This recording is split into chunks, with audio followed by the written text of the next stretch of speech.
再来看，宝林地市食物中毒一案，加强是有17个去验到有米加菌酸。台北市政府早起表示讲，餐厅的环境、佮一寡桌啊、菜点哦，佮工作人员的手，因拢有采检哦。最后是发现工作人员的手有验到。台北市长蒋万安是表示讲，会过来了解是料理的过程，还是讲材料有问题。外界嘛真烦恼讲，敢会最后无法度找到米加菌酸中毒的源头。在这件事情上面。 宝林，你的责任跑不掉。原定下晡举行的记者会是临时提早到早起10点开。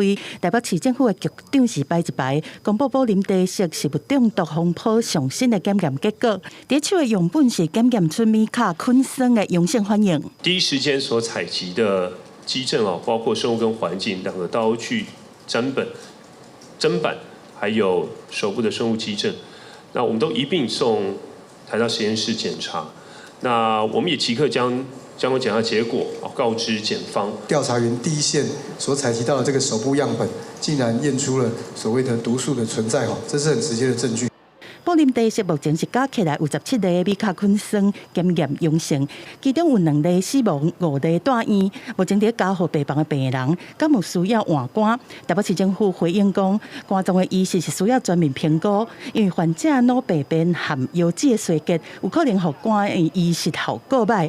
虽然讲个案的检体拢有验出米卡菌酸，但是关键是在几啊条却无验出。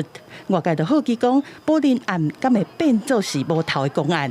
答案越不明显，那这个所谓的推论它所产生来这个需要预防的这个范围就会越大所以这个部分的话，大概是这个样子。 也不会说就悬案。餐厅的环境含生物证据验出米卡菌酸阳性，所落来都要厘清毒素的源头和途径。台北市政府公布通知检警，而且等台大法院所完整的报告出来了后，会正式送交。警察局嘛，当地透过监视器的画面了解现场的状况。社会局嘛表示讲，亲像洗肝目前是无健保的给付，会尽全力来纳患者所有的医疗费用。记者综合报道。